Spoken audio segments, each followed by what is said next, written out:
Welcome to the second May lecture on Chapter 11, and we're still working on Learning Outcome 11-2, and we're going to pick up where we left off.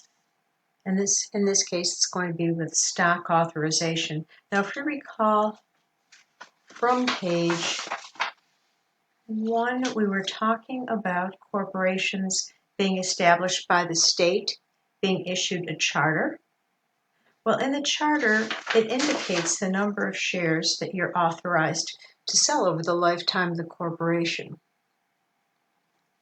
Let me get a little bit more light in here for you. Hopefully that'll be a little better. Okay, so before stock can be issued, its specific rights and characteristics must be authorized and defined in the corporate charter.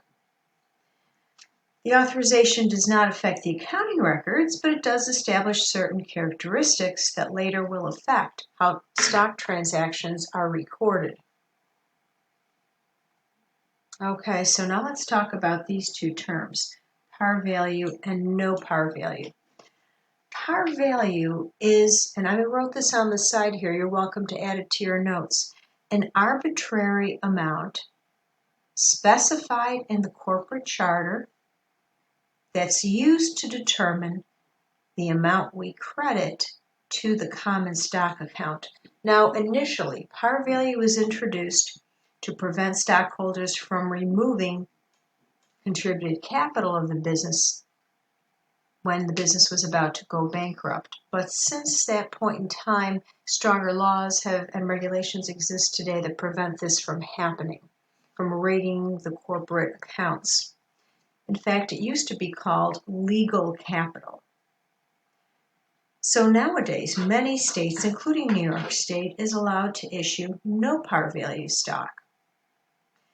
So there's no specific amount established that would go into the common stock account, and I will show you the journal entries in just a moment. The first time a company goes public and offers shares of stock for sale to the public, it's called an initial public offering, or IPO. You might remember when Facebook had their IPO a number of years ago. After your initial public offering, whenever you issue new shares of stock out of the authorized shares that you're allowed to issue, they're called seasoned new issues. Okay, let's take a look at the journal entries. Okay, I told you that par value was the amount that helps us determine how much goes into the common stock account. So let's say in our case, we're issuing 100,000 shares of 1 penny par value stock, common stock, at a market price of $20 per share. To find out how much cash you're going to receive, you multiply the market price of $20 per share times the number of shares. $20 a share times 100,000 shares is $2 million. That's the amount you'll debit to cash. The amount you'll credit to common stock is the number of shares times the par value, or $1,000. And anything in excess of a penny, which is $19.99, times 100,000 shares, anything extra goes into the additional paid-in capital stock account. And that's also a stockholder's equity account. It goes in the contributed capital section of the balance sheet. Now, there's one more thing I forgot to tell you about par value. In many states, companies cannot sell stock below their par value. So often par value is set very low because then your stock will not be prevented from being sold. If you set your par value too high, maybe $20 a share, and no one wants to pay $20 a share, then you would be prevented from issuing it in some states. So if you set it low enough, you'll always be able to issue it. Now, if this were no par stock, then the entire amount of money you received, the $100,000 times $20 per share, the entire amount would go into the common stock account. Now, while we're talking about the issuance of stock, I'd like to flip to page 6 and talk about the difference between common and preferred stock. This is actually learning outcome 11-4, but issuing preferred stock is the same as issuing common stock. Let's first talk about what preferred stock is. Companies are often allowed by their corporate charter to sell more than just common stock. They may be allowed to sell preferred stock as well. And it differs from common stock in that it allows for different voting rights. Now that might be no voting rights at all, or it might be super voting rights. It depends on the corporate charter. Secondly, dividends on preferred stock are usually at a fixed rate. That might be a certain dollar amount, for example, $2 per share, or it might be a percentage of its par value, so that if you have a $100 par value and your dividend is 5%, then you'll make 5% of par each time you receive a dividend. It would be $5 per share. Thirdly, preferred stock carries priority over common stock in two ways. First of all, they get their dividends before common stockholders can receive dividends. And secondly, if the company is going out of business, they get their share of assets at liquidation before common stockholders do. Now, for the issuance or sale of preferred stock, it's handled exactly the way we handle common stock, except we change the word common to preferred. In our example here, NB issues 400,000 shares of $1 par value preferred stock for $19,704,000.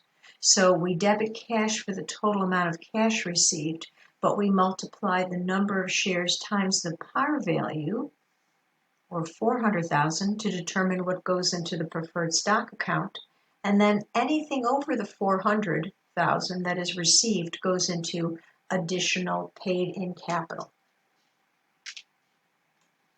Okay, so let's go back to our common section and mention one more thing before doing the problem. When a company sells their stock to the public the very first time, the transaction is recorded as we've just described. But once it's in the hands of the stockholders, that stockholder can sell it to another stockholder without directly affecting the corporation's accounting records.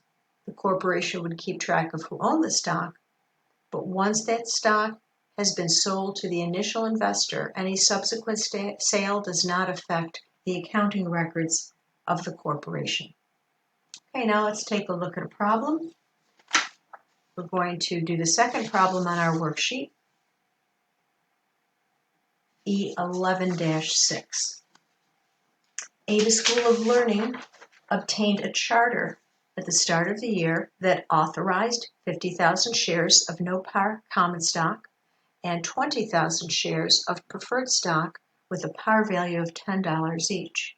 During the year, the following selected transactions occurred. In A, and normally, of course, we would use dates, but our book likes to use letters. In A, Ava School of Learning collected $40 in cash per share from 4 individuals and issued 5,000 shares of common stock to each. So Ava School of Learning is going to receive cash. To find out how much, we'll multiply $40 a share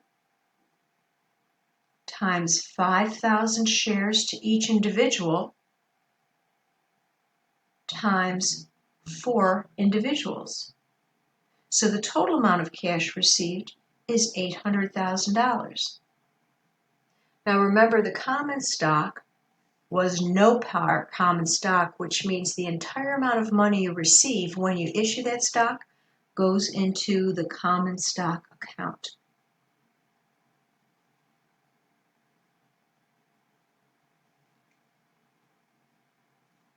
In B, issued 6,000 shares of common stock to an outside investor at $40 a share. To calculate the amount of cash received, we multiply the selling price per share, $40 a share, times the number of shares issued, 6,000. $40 a share times 6,000 is $240,000. A debit to cash and a credit to common stock. When stock has no par value, the entire amount of money received goes into the common stock account. In transaction C, issued 8,000 shares of preferred stock at $20 per share. So we will debit cash for $20 per share times 8,000 shares, and that's $160,000. We will credit preferred stock for the number of shares times the par value. The preferred stock has a par value of $10 a share, or 80,000. And the difference between the two, the additional 80,000, goes into additional paid-in capital preferred stock.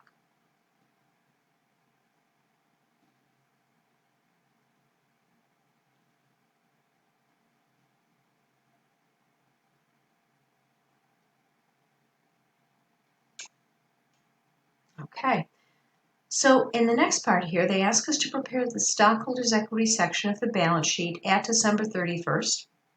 At the end of the year, the accounts reflected net income of $36,000 and no dividends were declared. They did not take any of that net income and share it with the stockholders. So let's do the stockholders' equity section. Remember, preferred stock is considered preferred or having priority, so we list that first. Preferred stock, and in the real world, we would list the preferred stock par value as well, and we would list the number of authorized and issued shares. We won't have enough room here for that, and Connect won't either. But in the real world, we list authorized shares, 20,000, and issued shares, 8,000. Now the amount in the preferred stock account is 80,000. The additional paid-in capital on the preferred goes next.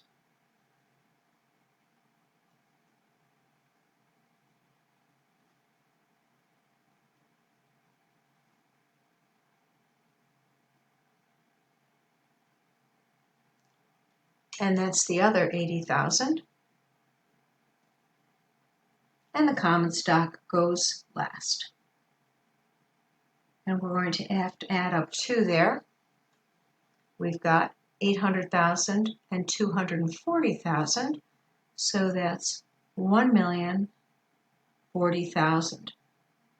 So the total amount of contributed capital, the total amount contributed by stockholders is $1,200,000.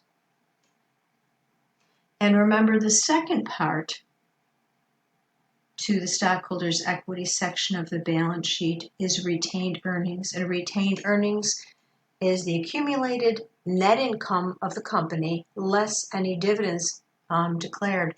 So the net income is $36,000. No dividends were declared or distributed. So we would add in $36,000 as earned capital, and then we total the two. So our total stockholders' equity is $1,236,000. And that's the end of E11-6.